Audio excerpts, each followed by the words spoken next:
Well, good morning. Very good morning for me. Pretty high. So, last I left off with three little things: mindful awareness,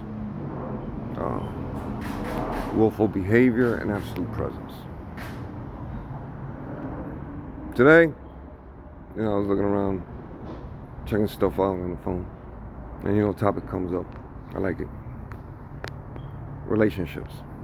But before we can get to the topic of relationships, we got to deal with other topics first, such as companionship, friendship. And before we get to that,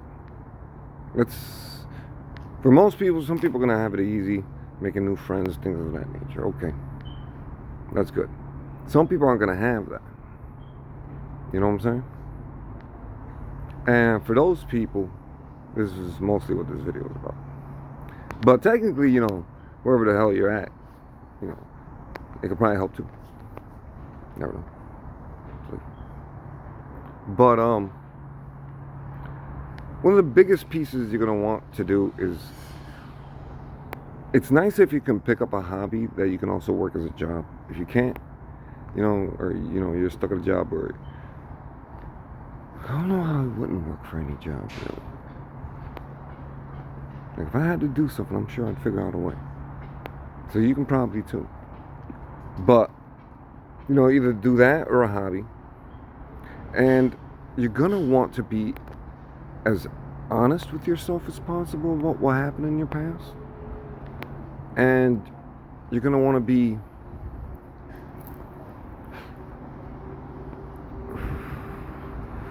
as deep as possible with it. That means you got to look for the good, the bad, both of them.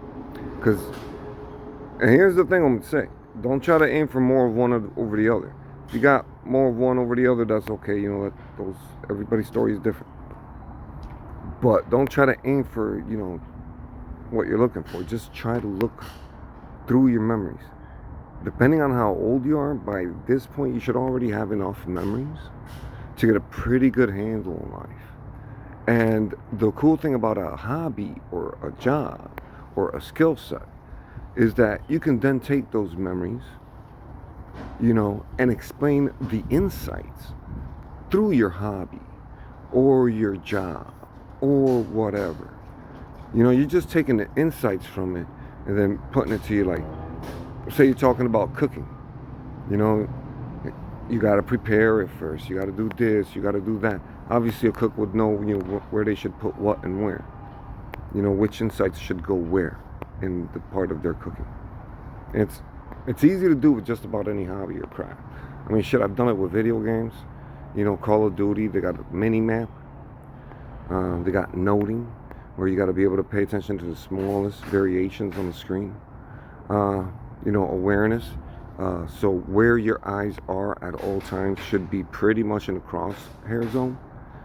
If you deviate from that zone with your eyes, then the amount of time it would take from you noting that there's a variation in the screen to you getting back to that crosshair and finally aiming, it's usually too long for most people's reflexes.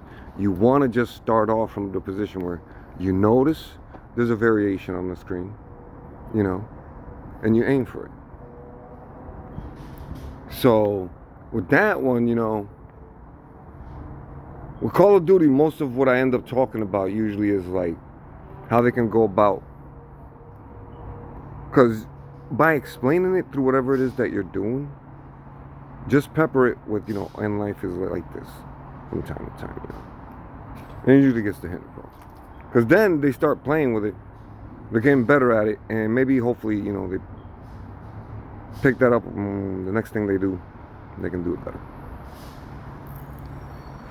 But everybody does their thing. Mine is just talking about this thing. I've specialized for this, so I can't really do as... I can shine lights into people, but I can't tell you how it is that they will go about explaining their hobby. But I've seen it happen all the time when they get there. All of a sudden they start talking about life through whatever it is that they're interested in. And they're good at it, So why do you want to aim for that? This whole recollections, total self-acceptance and honesty. Why aim for it? Well, once you got that little thing going for you, making friends isn't actually that hard. Because you've got something that most people are going to be lacking in many ways. It's a cool little trick. Now, obviously, you know, the hope is that everybody has it eventually. But for now, you know, most people are lacking it, so. And I'm always, you know, what is it that I heard this old guy say? He said, the regular person gets used 24/7, and a person of Zen uses 24/7. Now, barring the Zen part aside, he's just talking about a person who knows they're trying to do good, they're trying their best, they're not trying to fuck anybody over, you know. Because if you're looking into your memories and you're doing this trick, trust me, it's gonna fuck you big time the further you go down the wrong path. At first, it's gonna be easy. But the more you go down it, the more you see your own past shaping you, you know. So you have to have that part, you know.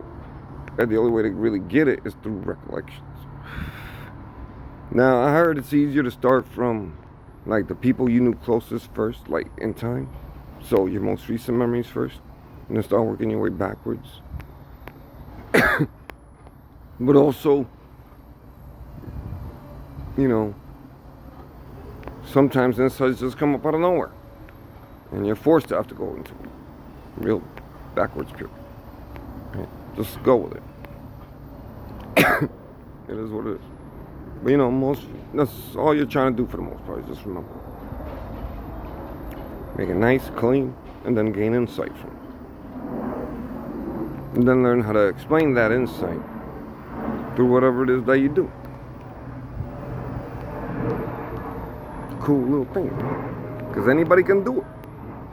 Don't really even take much.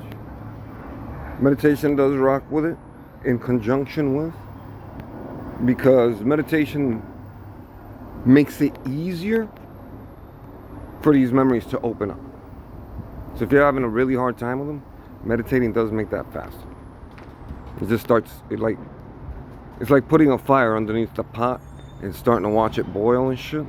That's what meditation's like. Like putting a fire underneath the pot.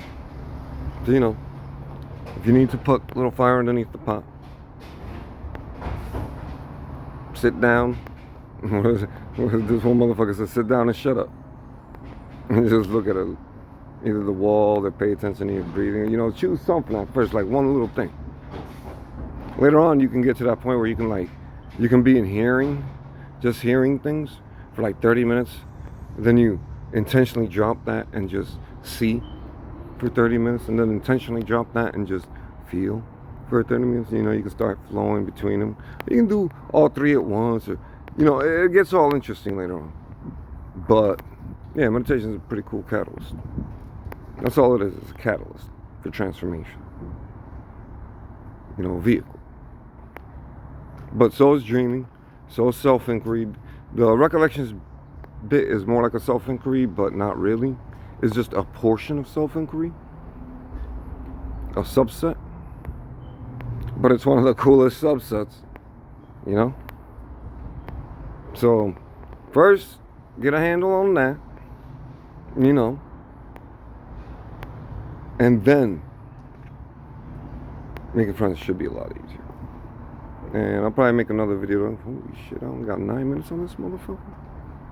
Man, it can take long to explain. That's some shit. Friendship? I gotta make a decision now.